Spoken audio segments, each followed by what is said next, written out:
Good evening and welcome to yet another episode of the Jampot Adda. We hope you are keeping well. We have with us today a pioneer in environmental law in India, the founder and managing partner of Enviro Legal Defence Firm, or ELDF as we commonly know. He is a Supreme Court lawyer and an author of several publications. He has been the vice president at the National Green Tribunal Bar Association and has played critical roles in some of the many popular cases like the Black Buck case of Salman Khan, the banning of old diesel and petrol vehicles, and the Kaleshwaram lift irrigation project, to name a few. He has been in the drafting committees of Forest Rights Act, Wildlife Amendment Act, and many more. He has also been part of several committees responsible for drafting environmental policies for states and union territories like Arunachal Pradesh, Nagaland, and Uttarakhand. Well, not just in India. Our guest today has held key positions internationally too. He has been one of the few lawyers who was part of the drafting committee of Afghanistan Land Acquisition Act. He has also been one of the first lawyers to study marine policy on the prestigious Global Fellowship at the Duke Marine Lab, Duke University, USA. In addition to being an extremely successful lawyer, our guest this evening is an accomplished singer as well. Rest assured, we won't let him go without a few entertaining numbers for us. So let's not delay any further and welcome our very own Jamshedpurian, Sanjay Upadhyay. Welcome to the Adda, Sanjay Bhaiya. Thank you so much, Anindya. Such a pleasure to be with Jampot Adda, and it's really grown in popularity. I can see such a privilege and a pleasure to be here. Thank you so much for taking time out for this show. Let me start by dwelling a bit more into ELDF, your baby, so to speak. You have described it beautifully by saying environment is the canvas and law is the brush. You have also stated that practicing law has to go beyond the formal courts of law. It would be great if you could share and elaborate a bit more on it. First of all, thank you for asking that question because when I was sitting in Berkeley in 1996, trying to conceive this idea of Enviro Legal Defence Firm, one of the things that struck me quite early is that environment is a field which you can approach from any discipline. You don't just have to be a lawyer or an economist or a sociologist or an engineer. In fact, you can be all of that and still approach the field of environment. And that's why I call it environment is the canvas and law is the brush or law is the tool, if you like. And for me, the important element is the different components of environment and how law interfaces with it, how law interplays with it. And that's the beauty of this whole discipline of environment through the tool of law. So that's why we call it environment is the canvas and law is the brush. Another important element that you pointed out when I was thinking about this law firm was everybody, there is an arrogance. There is an arrogance of the field and there's an arrogance of the courts. If you talk to any a judge lawyer relationship, it's a very formal setting, right? If you go down to the field, it's I know the field. Zameen मैं जानता हूँ. आपको क्या पता दिल्ली में बैठे हुए हो, air conditioned कमरों में. So what I realized is that there is a huge disconnect between this formal system and the field out there, the chola chap as we call it. And there is nobody who's converting one language to the other. Right. So in my view, that was a very important gap. So we tried to place our law firm somewhere in between. Lawyers will go and see things. Lawyers will go and be in the forest. Lawyers will go and see the coast. Lawyers will go to the mountains. So that is why the term bridging the gap between the field and the courts. Wow. And the third one, which you again very traditionally or conventionally, if you hear lawyers, lawyers know everything. The moment you say, "Mera ye case hai, haan, mujhe pata hai," the fact is that law goes beyond courtrooms, and lawyering also goes beyond courtrooms. I mean, you have some amazing lawyers who are also politicians, good or bad, but I think lawyers have a role beyond courtrooms. When you're negotiating between countries, you're negotiating between clients, you're negotiating with the government, you're negotiating on behalf of a project proponent or on the behalf of the government itself. There is a lot of negotiation, a lot of skill sets required, which are not just arguments in a court. And I think that is where the field of environmental law becomes very crucial, Right. because this is a field where you really have to go down to the field and understand a very different language. Let's say if I'm taking a case of a tribal community, if I don't understand that culture, if I don't understand that habitat, I can Yeah. never argue in a court of law. So Right. therefore, I always say that practicing law has to go beyond courtrooms. So Right. that those are the three sort of taglines that I'm living with for the last 27 years now. So it's an Wow. amazing journey. So it's in a way you internalize the whole your project or your client per se. You try to internalize it, run it into your DNA, and Absolutely. therefore be with them and experience that whole thing about your customer. Absolutely. Wow, that's nice. That's interesting, and I'm sure that's a different perspective that we have hardly or never seen before. We have always perceived lawyers to be, as you have said, "Oh, my lord, your honor," all that stuff. But anyway, so you mentioned you were in Berkeley for some time. Now, you have spent a number of years in the US prior to returning to India, I suppose, before starting ELDF. So how is it different? How is it working in India and working in US different from each other? So just a small correction. I've not been there for a long time. I've been there twice to study. Okay. First, I went in 1996, where I got a fellowship. Typical Jamshedpuri, if he gets anything for free, he'll go anywhere. So I got an opportunity way back in 96 after I was working at the Worldwide Fund for Nature. And so it was a very interesting fellowship that I got, funded by Ford Foundation. And then in 2001, I went back to study what is called as marine policy. I've been working on marine turtles, so it was another facet of my own journey. So I've been there twice to study, and it's a different ball game. I mean, uh, the reason why I was there is because I had heard a lot about their style of teaching, their approach to teaching. And the reason I'm back is because I think with all that teaching and the exposure, I think I can do I can do much more back home than being there. So the craft there of lawyering, especially, is taught slightly differently. The attention that is given to details, the attention that is given to evidence collection, the manner in which you sit, the manner in which you talk, the Yeah. manner in which your gait, everything is scrutinized before you go to a courtroom. Okay. That level of detailing is something I learned a lot in the US, especially California. So for me, the training in the US, apart from those skill sets, was again the exposure to different cultures. And many of you who are familiar with the United States, you'll see that in your master's degrees, you have people from all over the world who come there. Yeah. And the exposure you get to different cultures. I mean, I would never meet a person from Eritrea if I was not in Nicholas School of Environment at Duke University. The kind of people who come, and brilliant people, I mean, all over the world. And that interaction really enriches you as a person and a professional, I think. Okay. That's interesting. Yeah. So students or young guys who might be listening to this would have some insights what to expect if you study law over there. They can be well prepared for that as well. So, I was looking at your, career graph per se, and one question always troubled me is that you studied BSc electronics in Ferguson.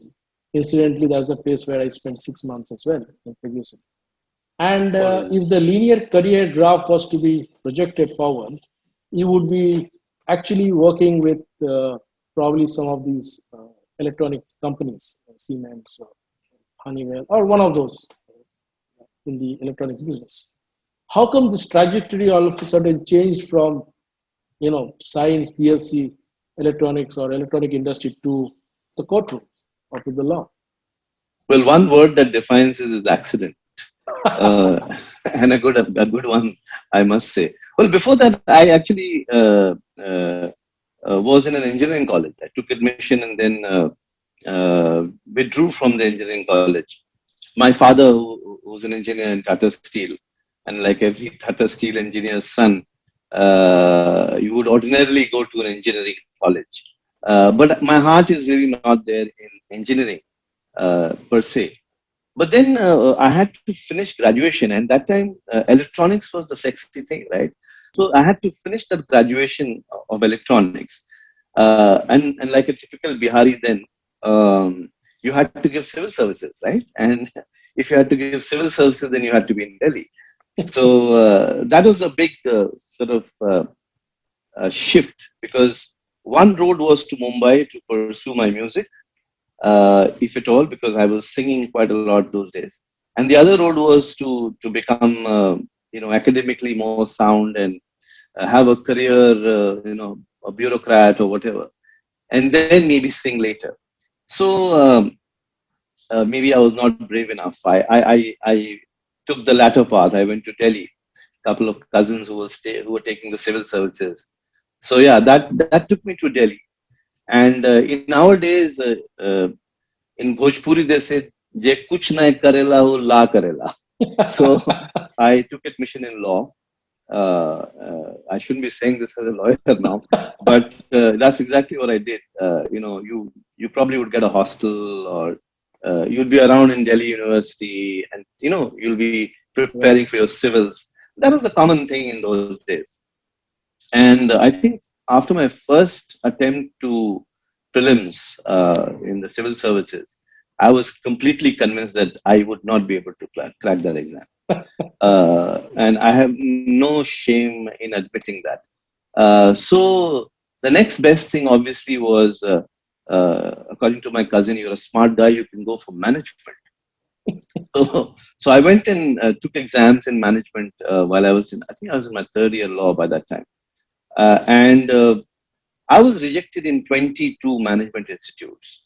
So all my confidence about me being this Loyolian, very smart kid who could talk his way through was completely shattered. Uh, so my 23rd interview was a little ad given by a very dear friend of mine who was doing business economics, and he wanted to do environmental economics. Very dear friend who's now the chief economic advisor of the UNEP, Mr. Pushpam. Thanks, Pushpam, for giving me that ad. Uh, so he gave that ad and he told me, "Why don't you go and do this diploma in environmental law? You're doing law." And I was like very fascinated by the term environmental law. And somewhere it sort of rang that environment, music, it all sort of gels very well. And that's all I knew about that field, nothing else. So I went for this interview, 28 seats in whole of Asia. And so I was absolutely confident that I will fail. And I think that confidence got me there because I was selected. That's where my journey started. And it's been a roller coaster ride since then. Wow, that's an interesting story that you just shared with us. You have been a member of the advisory group of the National Wildlife Crime Control Bureau, and you've also worked with the Wildlife Protection Society of India. So that I'm sure might have taken you to forests and reserve forests quite a bit. Any interesting anecdote you'd like to share during Oh, that man. phase? Many, many, many. When wildlife crime is a very, very specialized discipline. And after I quit WWF, I joined the Wildlife Protection Society of India as a legal head. And wildlife crime was a very important facet of my work. One of the most popular cases, of course, was the Salman Khan case. Oh, for yeah. example. Okay. And I remember seeing the FIR that was filed first, and my NGO was also sort of helping the state to nail him. But what it taught me is the whole, the kind of awareness that came about wildlife crimes. I mean, I actually wrote an article in the Times of India saying, "Thank you, Mr. Khan, for popularizing black bucks and why wildlife crime is such a big crime." But in that whole journey of understanding wildlife, or understanding wildlife crimes, or understanding forest, it took us a lot to different forests. I mean, every diploma student, for example, used to go to Sariska, and Sariska those days, of course, had tigers. My first tiger sighting, of course, was Sariska, and that too, we were all barefoot with a group of 19 students, seeing a tiger about 80 feet away or 60 feet Wow. away in a water hole was breathtaking. Yeah, so it has taken me to a lot of forests, not just in India but across the globe. So this field really makes it extremely exciting. I mean, how many professions can boast of a guy sitting near the Victoria Falls trying to understand forestry in Zimbabwe, or I see. forestry in Malawi or Swaziland or Mozambique, to name a few. Of course, within India, the kind of places we have is fascinating. I don't know anyone has experienced what is called as Aribada. Aribada is, imagine 6 to 7 lakh turtles just coming out of the sea just to nest on the Gohirmata beach of Orissa, Oh, which is a beautiful. 35-kilometer beach where they used to nest earlier. Now, of course, they've shifted to the Rushikulya beach and so on. But just to have that sight of turtles coming out, laying their eggs, and after 48 to 52 days, the hatchlings going back to the sea, lakhs and lakhs of them just going back to the sea. Now, those phenomenon, I mean, you can't describe it actually in words. Sure. Yeah, yeah, absolutely. So that's the kind of visual you get. It's absolutely blissful. So many such amazing experiences one has had. Uh, you know, Trying to just look at the beauty of this country, which is That's, yeah, absolutely fascinating. great. So you have also worked with the Afghanistan Land Authority. Am I right? That's right. And That's you right. spent some One of years the few there? lawyers. Yeah. No. It was the assignment was a year long, but Okay. I didn't have to spend. I wouldn't be alive if I was probably staying for a year there. So I had the privilege of going there a few times, and uh, I don't know how many of you are familiar with Afghanistan, but I think in any stretch of 14, 15 days, about 7, 8 days, you would normally stay in a bunker. It is that dangerous. Of course, nobody is happy in the family. But what the opportunity it gave me was absolutely seminal, because I had the opportunity to change the land acquisition law for Afghanistan. What was amazing again was they were so friendly to Indians, and the kind of camaraderie we have with Afghanistan. It is there in the air. You can smell it. The way they treat you, the way they feed you, is absolutely fascinating. So, thanks to Jawad Paikar, who was the head of Arazi then, I think he's still there. I had one of the most fascinating experiences in looking at law and the amount of, weightage they gave to my opinion. It's very humbling, actually.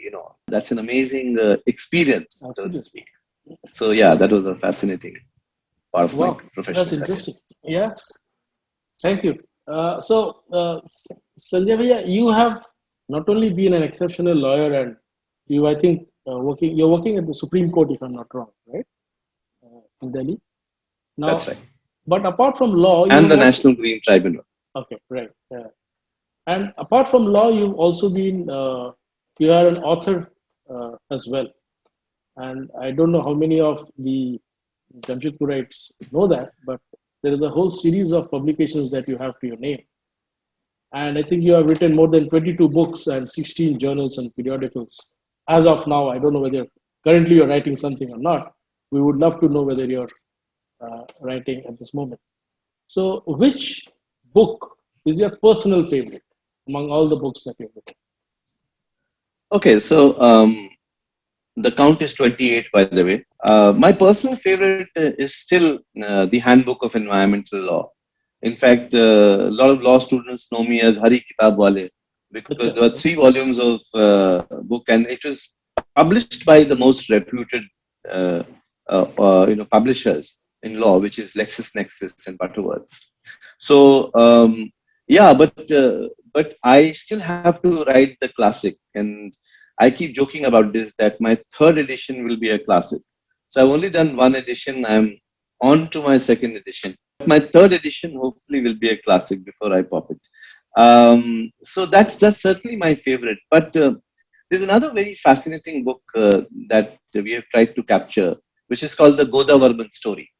Now, Godavarman, T.N. Godavarman Thirumal Pad was a estate head of the Gudalur Taluk in Nilgiris, who died 2 years ago, unfortunately. And he filed a case in the Supreme Court in 1995.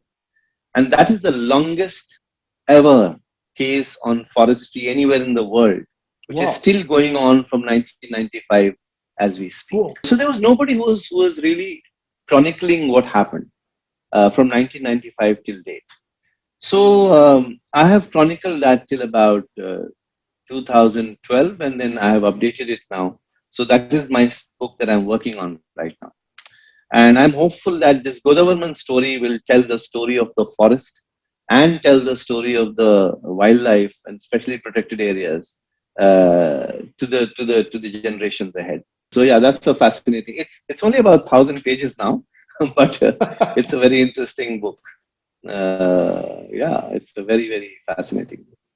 Wow. We look forward to reading it when you complete it. So when do you hope to complete it? Any target? Well, I've done one version and it's almost ready. Still debating. Okay. So incidentally, Sanjay, you have also worked with, you have worked on I think the Naveen Raheja case, or you have written about it. Am I right? Naveen Raheja is the famous real estate person from Mumbai, who is also a naturalist. He's a very interested person to save the tigers. And so he's been filing a lot of cases. Naveen Raheja versus Union of India is one of the important ones. The most famous one in the Supreme Court. Yeah, so that case sort of describes the ailments of tiger conservation in India. Okay. Yeah. It's interesting. It's an interesting monograph, I would call it, in our book. Well, you have worked in several organizations in various capacities, and most of them being all environmental related. I am sure you might have spent a lot of time in forests and forest reserves. Could you share a few interesting incidents and anecdotes? There are many, many cases. I mean, I don't know which ones to talk about. What's been the fascinating journey has been that I have appeared from all sides. So that is a very fascinating bit of my career. So I have not taken the route of only an activist who will look at environmental law only with one sort of prism. So I have defended governments. I have fought against governments. I have fought against activists. I have fought with activists. So there have been many cases. What happens is when you're fighting a big ticket matter, a case like the Kaleshwaram case, for example, in Telangana, which was one of the biggest irrigation projects. Yeah, and the whole project was being, falsely projected as a drinking water project. Oh. And the project's worth is about 1,00,000 crores. It's not a small amount. It's one of the biggest. And when you're fighting a case of that magnitude, the opposite side is very formidable. We had former Attorney General Mr. Mukul Rohatgi and Mohan Parasaran and all the big names you can think of, fighting this fiddly lawyer in National Green Tribunal. And when you win a case against these biggies, it's a big adrenaline rush. Right. Um, so I've had those moments where in my arena, so to speak, Please in the tell us national. more. Please tell us more about these moments. Yeah, these are interesting So stuff. in I remember this Kaleshwaram matter, for example. We had I respect him a lot, Mr. Mukul Rohatgi, absolutely firebrand lawyer, arguing for 5 days and absolutely, you know, making me chew every word, etc. And then I come back with another 5 days of salvos from my side. And of course, he has a battery of 18 lawyers supporting him, and I have these little two, three, youngsters supporting me. And but I was convinced because the difference between Mr. Rodki there and me was that I had traveled through Kaleshwaram. So I went to Kaleshwaram. I saw those 600 kilometers of what was going on. So the kind of conviction I had with understanding the whole case was, with all respect, was much more. And that could translate to the judge also. So when Justice Jawad Rahim gave that judgment and stayed the project, I was in a flight to Telangana that evening, and I got the news that I've got the stay, against Mr. Rodgi, and it was a big flutter because these are very deja vu sort of Yeah, moments. yeah, absolutely. I had just posted a picture of the legend Soli Surabji, and I had this little brief moment with him in one of the matters, on elephant corridors, and and I was walking with him while after his briefing. I mean, the kind of queries these seniors ask, you can't even imagine, and they become legends because of that. So for me, these moments are very, very important. I remember fighting Mr. Mohan Parasaran is another case, another very big irrigation project, and he's another legend, and again they had converted this irrigation project into a drinking water project almost overnight, and I was really vehemently arguing that how could you do that, and the moment we came out of the court, it was like, these rascals, they briefed me wrongly, and it's very different. Out of court is another, experience altogether. So these kind of cases really teach you a lot. And lawyering, for those youngsters who are probably listening, is it. You have to really think on your feet. If you can't think on your feet, you cannot be a lawyer. And especially if you're in the dock and if the Yeah, judge has really nailed you, then to come out of it and then argue your way up is not an easy task. And I think those are the fascinating moments of lawyering. Yeah, there are many, right, many such episodes. Yeah. right. Very interesting. Incidentally, Sanjay Bhaiya, this recently there has been the Central Vista judgment, and that has been in the news for some time of late because of various controversies and views expressed for and against the project. I think the Supreme Court upheld the project in its entirety in its last judgment, and the judgment found the project environmentally sound and upheld the clearances. So, what is your view about it? See, I think it's not about a technicality of whether it was environmentally viable or not. Okay. I think what is important is to look beyond that technicality of whether it is environmentally at the viable or not. See, at the end of the day, it's a structure. It's a Right, structure which is trying to replace another old structure, right, right? The trouble is the timing of it. The trouble is when the whole nation is, grappling with such issues, right, pandemic, and where should you spend your money? right. Whether you should spend your money in healthcare or whether you should spend your money in Central Vista, I think that's a larger question. And that courtrooms cannot resolve. Right. Those are the questions of conscience of the government of the day. And I think that is where people are losing the plot. Whether a structure for creating another, a signature is important, or whether primary healthcare and basic education and coverage of this whole pandemic issue that is unfolding, the kind of challenges that everybody is seeing, is that more important? So I think the debate should be there about rather than a structure. You know, who doesn't like a good parliament? Everybody will like a good parliament, but it's the timing which matters. Right. Okay. Thanks for that. Uh, Sanjay bhai, now let's talk about Jamshedpur. Tell us a bit about your growing up years. Where were you, staying and friends around? Just a snapshot. Oh, Jamshedpur. I think I'll always be a Jamshedpuri. Wherever I've gone, or wherever I will be, I think at the heart, will always be a Jamshedpuri. Because I was born in TMH, so I'm a hardcore Jamshedpuri. I'm not a person who's been parachuted there. So I was born and brought up. In fact, I jokingly call myself a tribal Brahmin from Jamshedpur. But I've grown up there. My first school was a Rosebud school in Baridi somewhere, where I did my lower KG, and then I came to Loyola. So my formative years obviously was Loyola. But what's interesting in Jamshedpur is that as your dad sort of moves up the ladder, you change localities, right?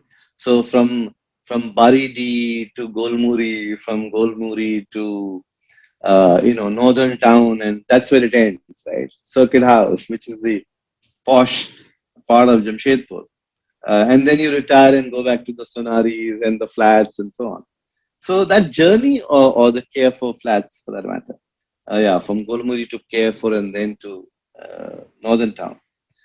So I think each mohalla, if I can call it, has its own culture.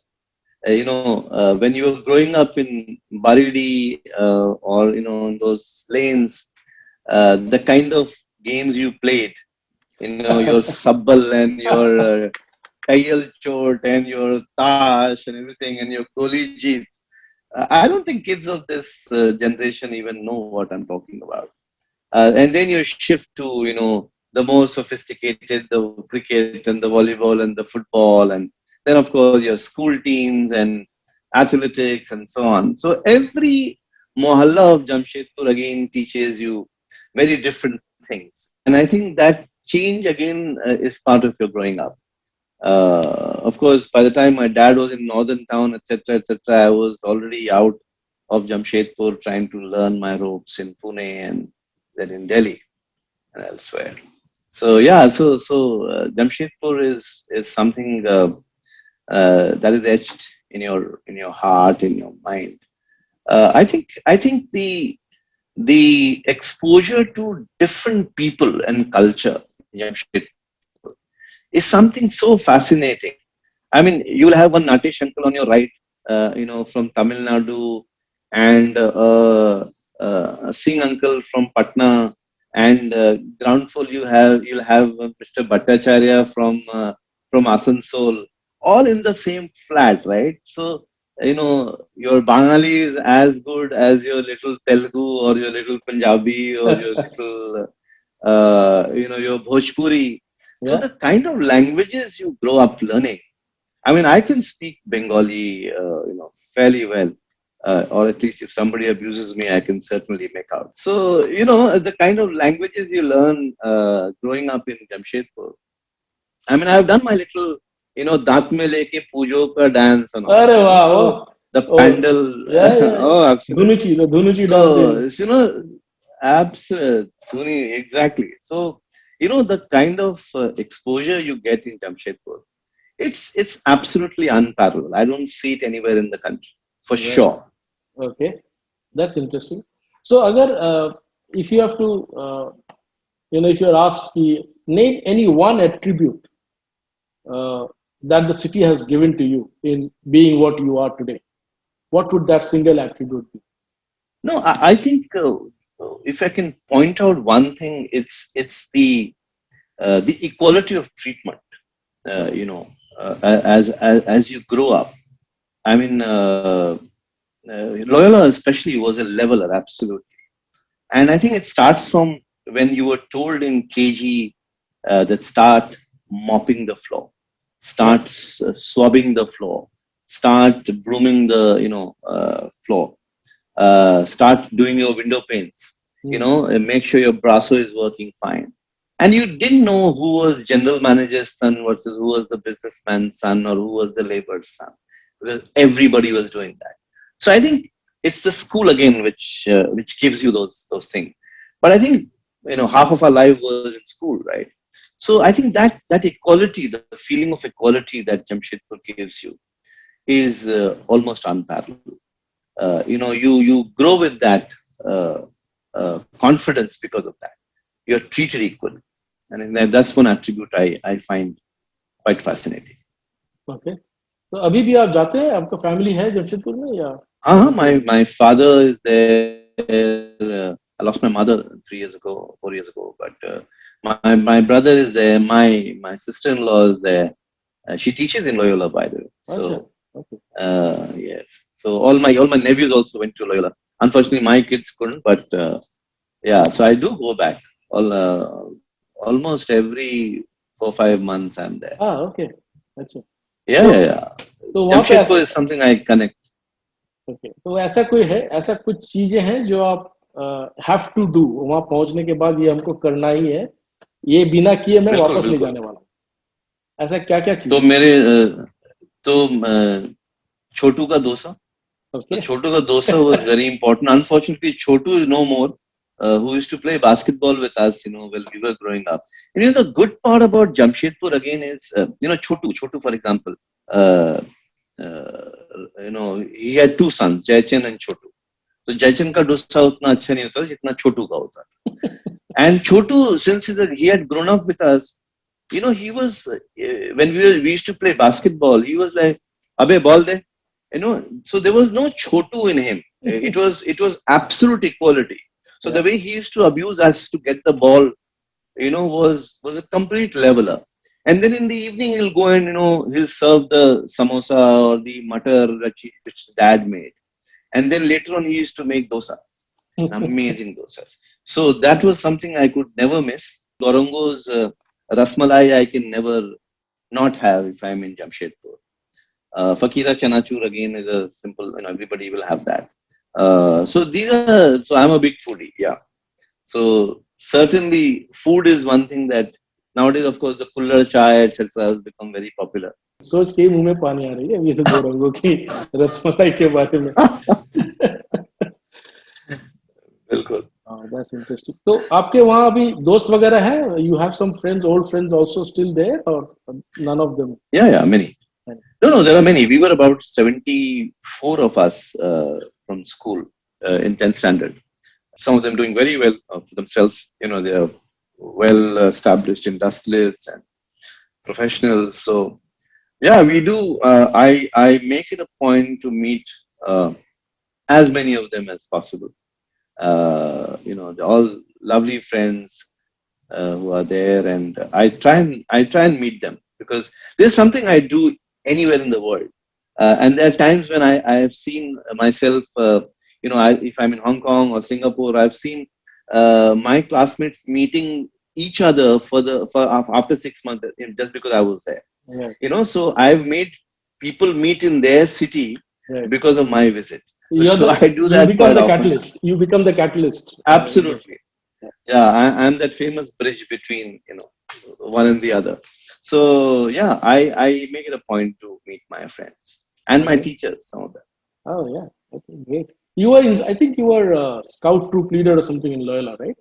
You were in the Boy Scout movement. Yes, I was. Yeah. Yes. So my assistant troop leader is the famous Neeraj Kabi, by the way. Who's okay. Artist. Yeah. I keep teasing him even now. He was always my assistant. He was my vice captain as a Jaguar House also. So yeah, I remember him me actually, because I used to sing in school. So I was fairly popular in school. And he used to really not like that. He said, one day I'll become famous and you will, come with an autograph. And that happened. I was so proud. I remember him coming to my house and, obviously everybody wanted his autograph, etc. And I was very jealous, of course. I said, the tables have turned, Neeraj. Now you are the star. So, yeah, it's fascinating. But these are wonderful people. But I think scouting is another thing which taught us a lot. And we had some very, very amazing scoutmasters. I still remember his name, E.B. Gartray. He was a World War veteran. I think he had done World War One, World War Two, and one of those absolute cowboys, And I remember him wearing his beret and I can leave my wife, but not my capstone. That kind of guy. And amazing learning through those scout camps we've had. A lot of fascinating stories. I still remember there was a very famous khichdi. It was called Mangar ki khichdi. Mangar, incidentally, is a senior of mine called Amit Mangar, Okay. who instead of putting the oil had put kerosene oil while feeding all of us khichdi. And we all had that khichdi not knowing what we were eating, and we realized that it was not ghee anymore, it was kerosene. So that was famous Mangar ki khichdi we had in one of our Namkum camps, I remember. So, Okay. yeah, fascinating. Let us now talk a little about your first love, Sangeet. Am I right in saying it was your first love? Because I believe you started singing when you were in school. Or Absolutely. I guess you would have been a professional singer today had you opted to remain in Pune and not go to Delhi back then during your college days. I think if I remember correctly, in one of the Jampot Adda episodes, you commented on one of the singers saying something about your singing as well. If I That was remember correctly, Madhavan. It was Madhavan talking about. Madhavan or Suman, Pandit Suman Ghosh. No, that was me talking to Sumanda. Right, Yeah. right, right, right. So tell us a bit about your singing career, or not, I wouldn't say a career, but well, how did it all start? I would reckon it started all in Jamshedpur, right? If I'm not wrong. Absolutely. So it's all started, as a kid. I mean, my father used to sing a bit, and so it started in school.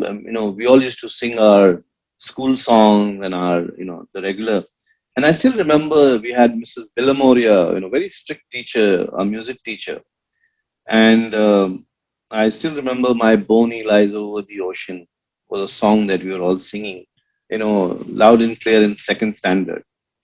And suddenly Mrs. Billamoria stops in front of me and says, "Class, quiet." And I'm almost shitting bricks, right? So why is Mrs. Billamoria standing in front of me? And she tells me, "You get up, come to the front." And I'm like shivering literally. And then she says, "Okay, start singing." And I'm like, "My bonnie lies over the ocean." And so I sang the whole song. And so so I didn't know why she was saying all this. And then suddenly she says, "Now this is how you should sing." Wow. And I'm like, "Okay, this is my second standard, right?" So after that, there was this talent contest. And so I always won the talent contest right from second standard onwards till my 10th, till I was there. And then when I shifted, and one of the reasons I went to Pune was there was this little side thing in me which said that, Pune is the hub of music, right? Pandit Bhimsen Joshi and Pandit Jitendra Abhisheki and all the stalwarts, Gangubai Handal. So, that was the place to be. So somewhere in my head, I did have that thing of learning music and going there and making it big one day, etc. So I was singing a lot during those days, and it was more of hobby, and it hadn't become professional. So it was more about college competitions and winning those competitions. In fact, in Jamshedpur, when we were doing these talent contests and inter-school talent contests, so I used to win most of the music competitions. Till I met a till I had a professional competition where, Babu Rao, I mean, I used to love that guy. He's no more, unfortunately. He used to sing Jagjit Singh ghazals. And that's when I had first met Pandit Suman Ghosh, now Pandit Suman Ghosh. So I saw this Bengali gentleman and this Babu Rao, I mean, singing like absolute honey. And I was obviously nowhere near them. But I still sort of sang and I came third, right? So that was an open Jamshedpur competition. So you had Babu Rao, you had Suman Ghosh, and then you had yours truly getting the third prize. And I was never more happy than even getting a first prize later on than that competition, because there were two stalwarts in front of me. So yeah, so it's more of college, typically when you're in a college, all the light Indian music and rock shows. And so I sang a lot during those days. So my whole thing was, doing electronics was one, but music was really my first love. So the only unfortunate thing was I didn't get trained classically. So that was a bit of a dampener, because many people, and rightly so, say that unless you're trained, you really can't go ahead. Of course, now with auto tuners and everything, anybody can sing.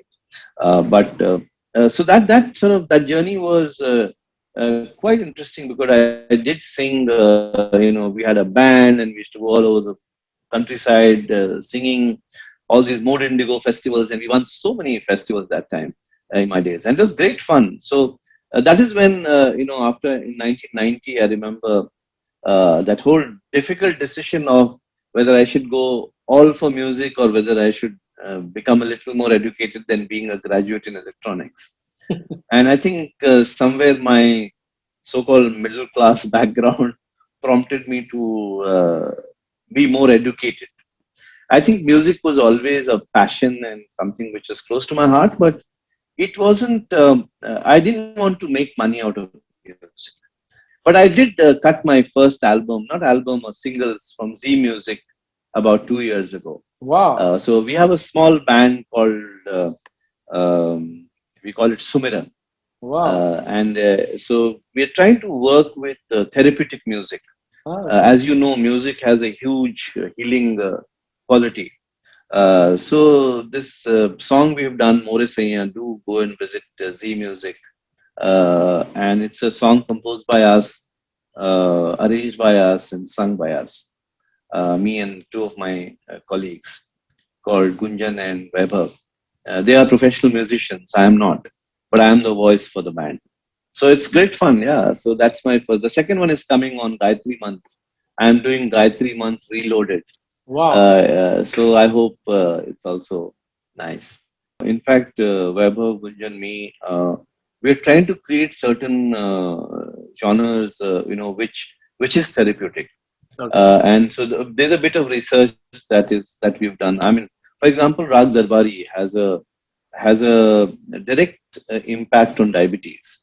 And I remember doing a Shiv Vandana for a little film on child diabetes, Okay. and it's proven to be having a positive impact and Wow. in healing child diabetes. So Rag Darbari is a very, very important rag for that. Although Wow. I'm not classically trained, but as I said, so see, we're trying to work on those facets of music, and I think there's a huge future in that. Right. People have talked about spiritual healing, etc. But music as a healer, it's known. It's not something new. True. Yeah. But the intricacies of that and which rag and when and how, I think those are the things that needs to be mastered more, and it's all about feel at the end of the day, Sure. right? Yeah. Yeah. So those rag and the timing of that rag and what it touches, which chord it touches of your heart and your brain, I think those have healing properties. I guess it's a And subject on its own, right? absolutely, It's a huge. absolutely, absolutely. So that's something that I'm fascinated about, and hopefully we'll come up with something Lovely. uh, uh, soon. So this is another aspect which none of us knew ever before, and it's a revelation in Adda today that you are dwelling into an area which is so very futuristic and which has been already existing, but never quite, I would say, discovered or talked about much. And we look forward to your album that is coming out. Or is it released? Or you're working No, on? the next one, hopefully, the Gayatri month will be released soon. You mentioned, you don't have classical training, but the best part of it is, in spite of not having classical training, you have a huge fan following. And I've been following that meticulously, and I realize that it's growing by the day. So, what do you have? What do you plan to sing for Jamshedpurites today? Well, one thing I'm known for, or I like singing a lot is Kishorda. So Okay. maybe I'll sing one Kishorda for you if you Okay. want. So it's definitely not going to be one because we won't be able to be satisfied with one. So we would request you to do a couple of them and leave Sure. it up to you.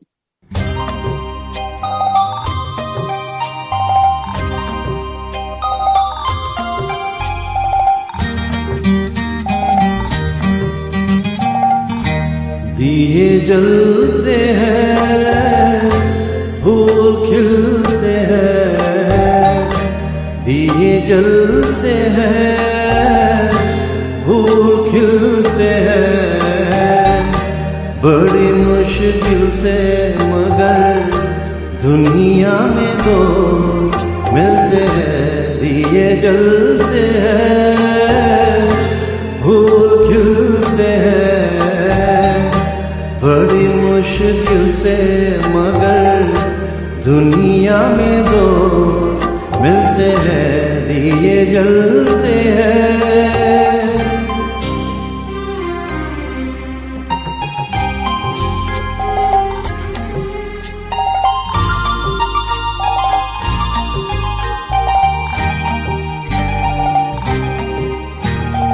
जब जिस वक्त किसी का यार जुदा होता है कुछ ना पूछो यारों दिल का हाल बुरा होता है जब जिस वक्त किसी का यार जुदा होता है कुछ ना पूछो यारों दिल का हाल बुरा होता है दिल पे यादों के जैसे तीर चलते हैं दिए जलते हैं फूल खिलते हैं बड़ी मुश्किल से मगर दुनिया में दोस्त मिलते हैं दिए जलते हैं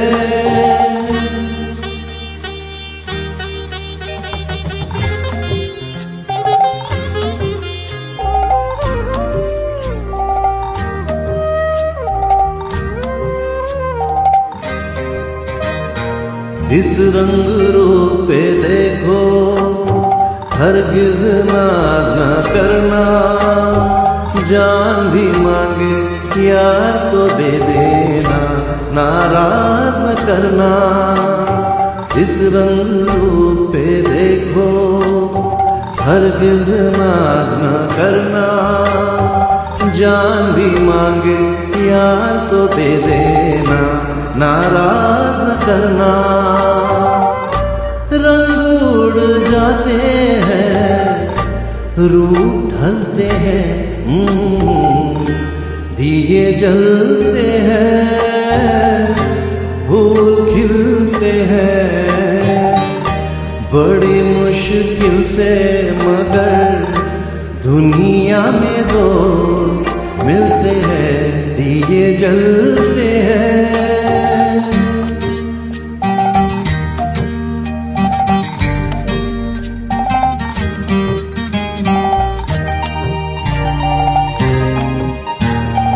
दौलत और जवानी एक दिन खो जाती है सच कहता हूँ सारी दुनिया दुश्मन हो जाती है दौलत और जवानी एक दिन खो जाती है। सच कहता हूँ सारी दुनिया दुश्मन हो जाती है। उम्र भर दोस्त लेकिन साथ चलते हैं। दिए जलते हैं, फूल खिलते हैं। दिए जलते हैं, फूल खिलते हैं। बड़ी मुश्किल से मगर दुनिया में दोस्त मिलते हैं। दिए जलते हैं, फूल खिलते हैं। बड़ी मुश्किल से मगर दुनिया में दोस्त मिलते हैं। दिए जलते हैं।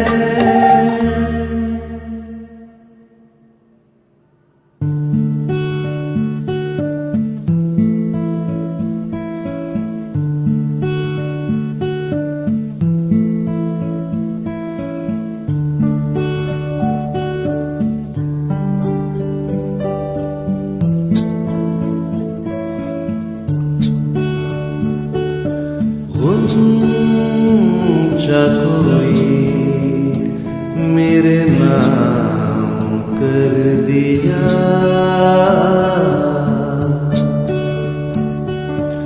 ऊंचा कोई मेरे नाम कर दिया। साथी ने फिर से मेरा जाम भर दिया। साथी में फिर से मेरा जाम भर दिया। ऊंचा कोई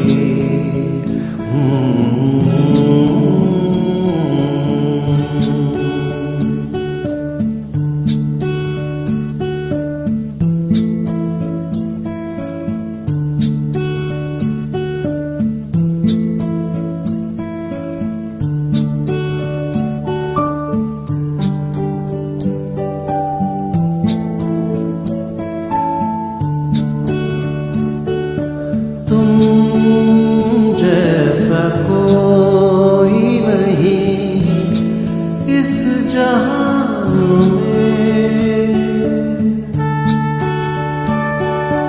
तुम जैसा कोई नहीं इस जहां में। सुबह को तेरी जुल्फ ने शाम कर दिया। सुबह को तेरी जुल्फ ने शाम कर दिया। ऊंचा कोई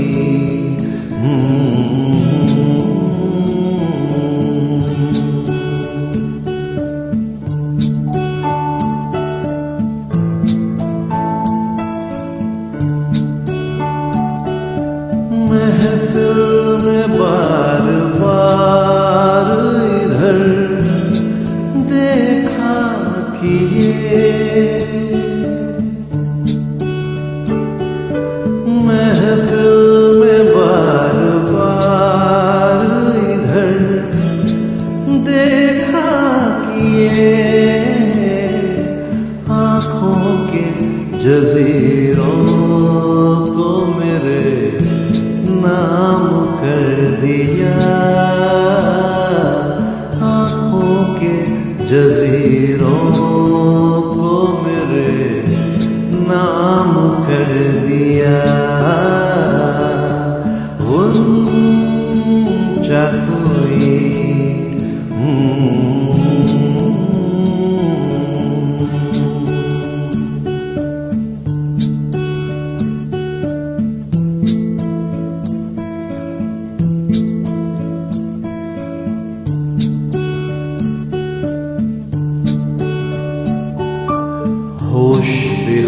कैसे हुए उनके बगैर।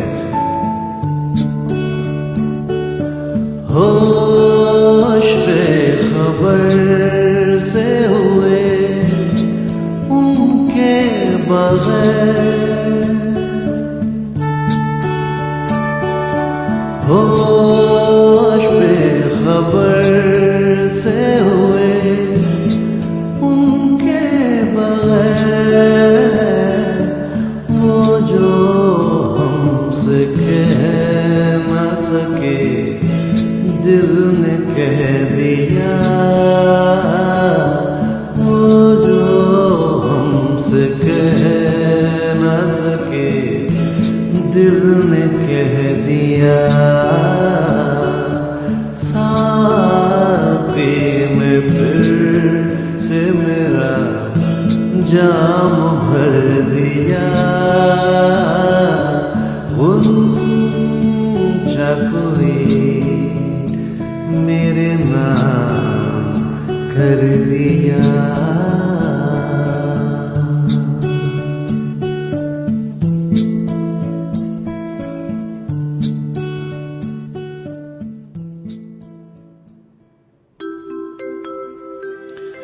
ये क्या हुआ, कैसे हुआ, कब हुआ, अब क्या सुनाएं। ये क्या हुआ, कैसे हुआ, कब हुआ, क्यों हुआ, जब हुआ, तब हुआ। हो छोड़ो ये ना सोचो। ये क्या हुआ, कैसे हुआ, कब हुआ, क्यों हुआ, जब हुआ, तब हुआ। हो छोड़ो ये ना सोचो। ये क्या हुआ।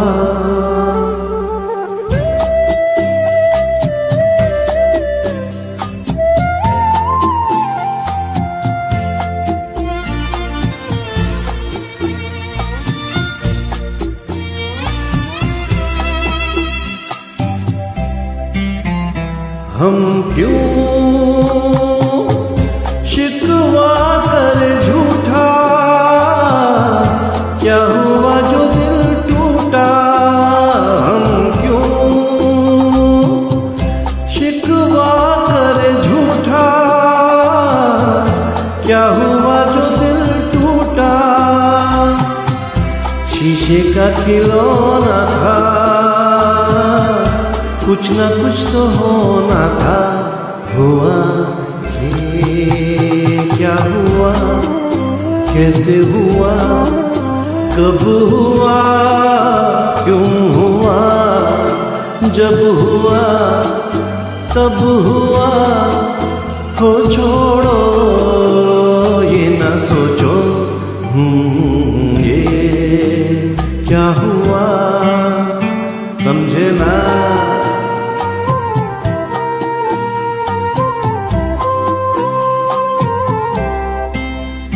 हमने जो देखा था, सुना था, क्या बताए वो क्या था। हमने जो देखा था, सुना था, क्या बताए वो क्या था। सपना सलोना था, खत्म तो होना था। हुआ ये क्या हुआ, कैसे हुआ, कब हुआ, क्यों हुआ, जब हुआ, तब हुआ। हो छोड़ो ये ना सोचो।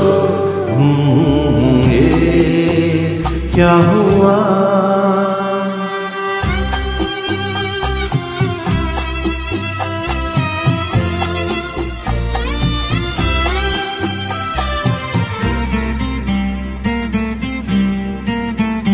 ऐ दिल चल पी कर झूमे, इन्हीं गलियों में घूमे है दिल। चल पी कर झूमे,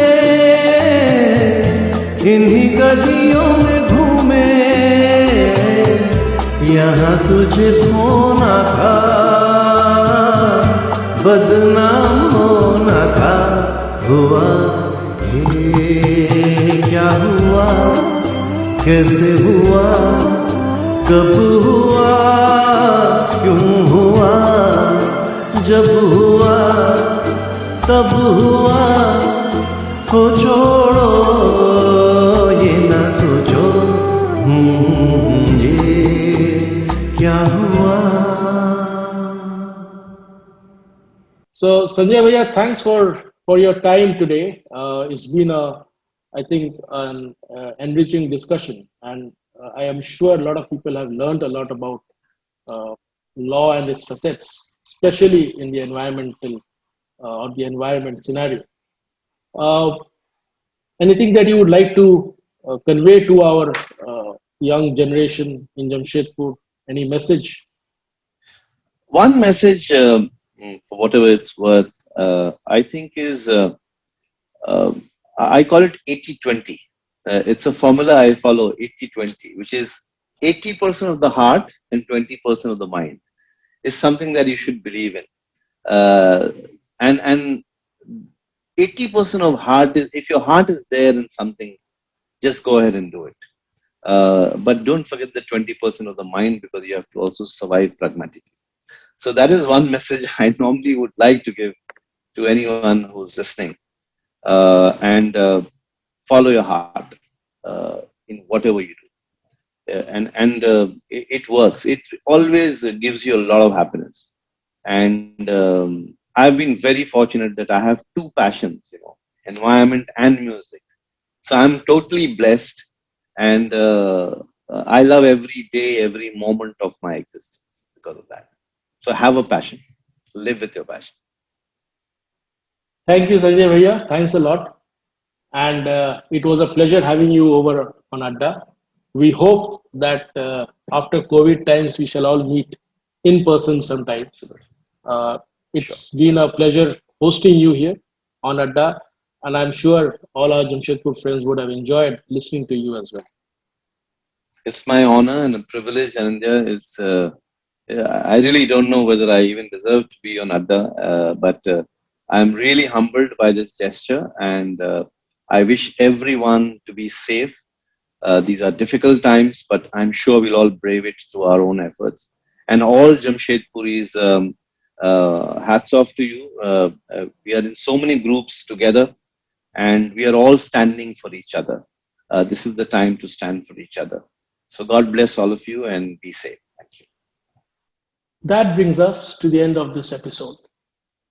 Sanjay Upadhyay has been a trailblazer in the domain of Enviro Legal.